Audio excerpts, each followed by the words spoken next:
बोले श्री रामचंद्र भगवान की जय। आज हम इस वीडियो में भगवान श्री राम और माता सीता की एक बहुत ही सुंदर कहानी प्रस्तुत कर रहे हैं, जिसमें माता सीता ने एक भक्त के लिए रसोई तैयार की। इस कहानी को सुनते हुए आप बहुत आनंदित होंगे।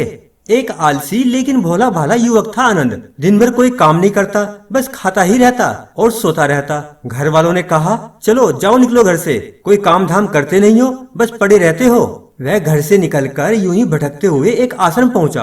वहां उसने देखा कि एक गुरुजी हैं। उनके शिष्य कोई काम नहीं करते, बस मंदिर की पूजा करते हैं। उसने मन में सोचा, यह बढ़िया है, कोई काम धाम नहीं, बस पूजा ही तो करना है।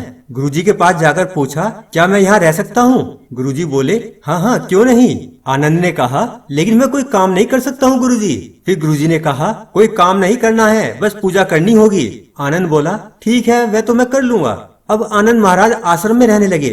ना कोई काम ना कोई धाम, बस सारा दिन खाते रहो और प्रभु भक्ति में भजन गाते रहो।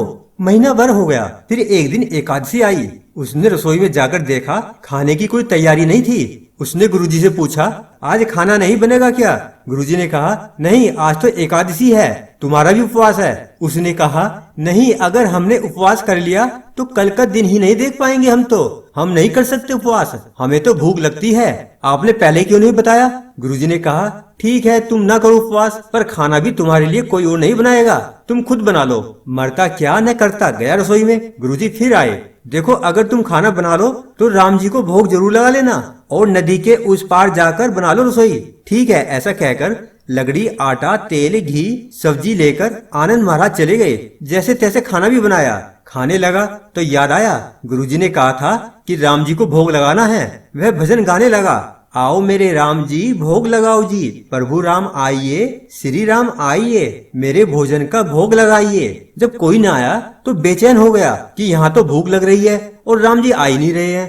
भोला मानस जानता नहीं था कि प्रभु साक्षात तो आएंगे नहीं, तो गुरुजी की बात मानना जरूरी है। फिर उसने कहा, देखो प्रभु राम जी, मैं समझ गया कि आप क्यों नहीं आ रहे हैं। मैंने रूखा सूखा बनाया है और आपको तो तरमाल खाने की आदत है, इसलिए नहीं आ रहे हैं। तो सुनो प्रभु जी, आज वहाँ भी कुछ नहीं बना है, सबकी एकादशी है, खाना हो तो यह भोग ही खा लो।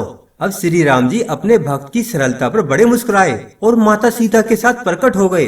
भक्त असमंजस में। गुरुजी ने कहा था कि राम जी आएंगे, पर यहाँ तो माता सीता भी आई है। मैंने तो भोजन बस 2 लोगों का बनाया है, चलो कोई बात नहीं, आज इन्हें ही खिला देते हैं। आनंद बोला, प्रभु मैं भूखा रह गया, लेकिन मुझे आप दोनों को देखकर बड़ा अच्छा लग रहा है। लेकिन अगली एकादशी पर ऐसा न करना, पहले बता देना कि कितने जने आ रहे हो, और हाँ, थोड़ी जल्दी आ जाना। राम जी उसकी बात पर बड़े मुदित हुए, प्रसाद ग्रहण करके चले गए।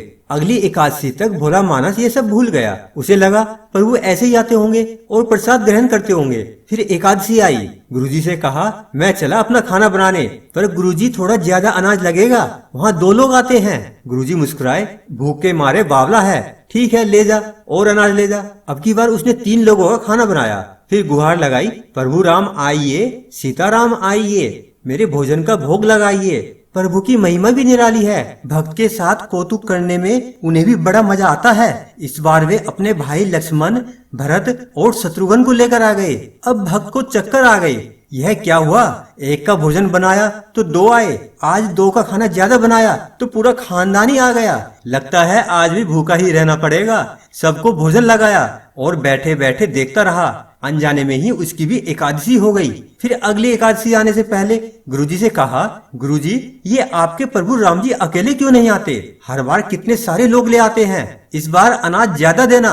गुरुजी को लगा कहीं यह अनाज बेचता तो नहीं है, देखना पड़ेगा जाकर। भंडार में कहा, इसे जितना अनाज चाहिए दे दो, और छुपकर उसे देखने चल पड़े। इस बार आनंद ने सोचा, खाना पहले नहीं बनाऊंगा, पता नहीं कितने लोग आ जाएं, पहले बुला लेता हूँ फिर बनाता हूँ। फिर टेर लगाई, प्रभु राम आइए, श्री राम आइए, मेरे भोजन का भोग लगाइए। अब सारा राम दरबार मौजूद। इस बार तो हनुमान जी भी साथ में आए, लेकिन यह क्या, प्रसाद तो तैयार ही नहीं है।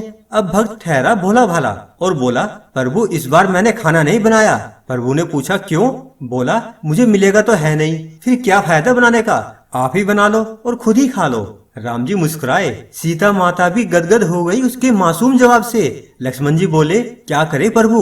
बोले, भक्त की इच्छा है, पूरी तो करनी ही पड़ेगी, चलो लग जाओ काम पर। अब लक्ष्मण जी ने लकड़ी उठाई, माता सीता आटा सानने लगी और भक्त एक तरफ बैठकर देखता रहा। माता सीता रसोई बना रही थी तो कई ऋषि मुनि यक्ष गंधर्व प्रसाद लेने आने लगे। इधर गुरुजी ने देखा खाना तो बना नहीं और भक्त एक कोने में बैठा है। पूछा, बेटा क्या बात है, खाना क्यों नहीं बनाया? बोला, अच्छा क्या गुरुजी, आप आ गए, देखिए कितने लोग आते हैं प्रभु के साथ। गुरुजी बोले, मुझे तो कुछ नहीं दिख रहा है तुम्हारे और अनाज के सिवा। अब भक्त ने माथा पकड़ लिया, एक तो इतनी मेहनत करवाते हैं प्रभु, भूखा भी रखते हैं और ऊपर से गुरुजी को दिख भी नहीं रहे हैं, यह और बड़ी मुसीबत है। आनंद ने प्रभु से कहा, आप गुरुजी को क्यों नहीं दिख रहे हैं? प्रभु बोले, मैं उन्हें नहीं दिख सकता। आनंद बोला, क्यों? वे तो बड़े पंडित हैं, ज्ञानी हैं, विद्वान हैं, उन्हें तो बहुत कुछ आता है, उनको क्यों नहीं दिखते आप? प्रभु बोले, माना कि उनको सब आता है पर वे सरल नहीं है तुम्हारी तरह, इसलिए उनको नहीं दिख सकता। आनंद ने गुरुजी से कहा, गुरुजी प्रभु कह रहे हैं आप सरल नहीं हैं, इसलिए आपको नहीं दिखेंगे। अब गुरुजी रोने लगे, वाकई मैंने सब कुछ पाया पर सरलता नहीं पा सका तुम्हारी तरह, और प्रभु तो मन की सरलता से ही मिलते हैं। अब प्रभु प्रकट हो गए और गुरुजी को भी दर्शन दिए। तो इस तरह एक भक्त के कहने पर प्रभु श्री राम जी ने रसोई भी बनवाई। बोले श्री रामचंद्र भगवान की जय।